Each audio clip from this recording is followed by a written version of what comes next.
Hi guys and welcome to my London flat tour. Let me show you what £830 per calendar month gets you here in London. So first things first, we need to come up the stairs. As you can tell, this is a first floor flat apartment. So I live in a residential area away from all of the hustle and bustle, which is amazing because nobody wants to be hearing screaming and shouting when they're trying to sleep. But the one good thing about the area that I live in is that it's also a stone's throw away from the hustle and bustle. So I can have the peace and quiet at home and then the hustle and bustle when I'm out and about. So I live in the first floor flat of a house conversion. For those of you who have no idea what that is, well, to put it simply, when you look at the front door of my building, it looks like a regular terraced house, but when you go in, it's actually split into two apartments. So there's the ground floor flat and my flat, which is the first floor flat. Anyway, that's enough of my ramblings. Let me get on with the actual flat tour and show you everything that I get for £830 a month. The kitchen is the heart of the home, so let's start there. The kitchen is absolutely huge. Let's start off with everything it has to offer. So as you can see, amazing natural lighting. We have the view of the garden below. Obviously we haven't got access to it because we're the first floor flat. Behind here we have our washing machine. We have the boiler in here, but I'm not going to open it because it's full of nonsense. We have a large fridge freezer. I really appreciate the fact that we've got a huge fridge freezer. I've noticed that in London, a lot of the fridges and freezers are the little small ones. One thing I do love about this kitchen is the storage space. Like, look at how big these drawers are. I love the color scheme in this room. I love the orange tiles as the backdrop behind the sink, and then the pattern tiles behind the hob.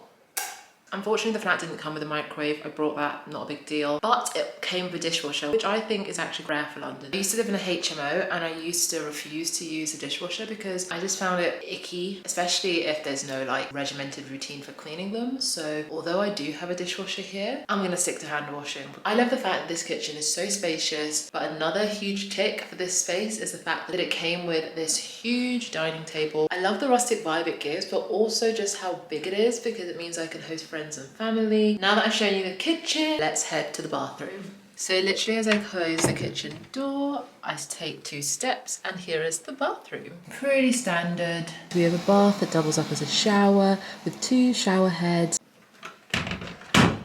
So after exiting the bathroom, we're back in the hallway, just a regular schmegular hallway. No real patterns, designs or paintings, but it leads us to my bedroom.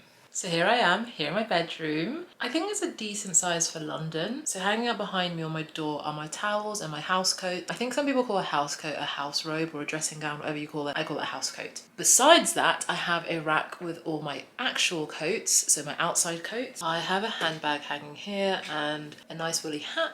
Just above where my coats are, you can see there is my bookshelf. I just have a few random things. And then of course, below that, we've got my bed. I keep my bottle of water in the corner, if you can see over there. One thing I forgot to mention about my coat rack is that it actually doubles up as a shoe rack. So I've got some shoes under there, but I also keep shoes under my bed. There's plenty of space under there. I've got my trusty radiator, which has seen me through several winters now. Love it. Got it on Amazon for like £50. My 2 favorite things about this room are my humongous mirror.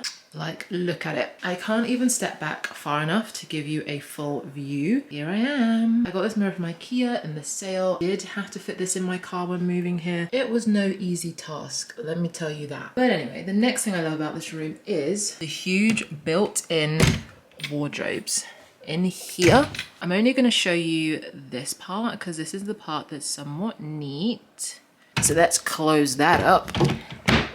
But also I've got storage up in here, and then I've got a duplicate of that on the other side of the room. I've got loads of clothes hanging, and then they've got like shelves at the bottom, and then again more storage up here. The only thing I don't love about this room is the fact there's not enough space for a desk, which isn't great considering the fact I work from home quite a lot. The landlord does actually have like an inbuilt desk in the room, which is this. That doesn't really work for me, so I just use it as a little shelf. I just love having this big mirror. It makes my room feel so much bigger and compensates for the lack of desk. But anyway, talking of having no desk, let me move you guys to what I call my office. So we go up another flight of stairs, which takes us to the very top of the flat. As you come up the stairs, we have 2 what I think are called grandfather seats, like these armchair situation things. There's also some fairy lights, which are really pretty at night. We've got my work bag and laptop bag, and then here, my little office. The perfect work from home station, my desk chair, a monitor because I I cannot work on a laptop screen. Laptop, which I use as a second screen, as well as my 2024 diary. So that's my little cozy workstation. And I've got the beautiful skylight above me. And then we do a 180 turn, and then we have the living room. We've got the television, little art, funky section, and then the couch. So this is the last room that I wanted to show you in my London flat tour. Let's put you down here.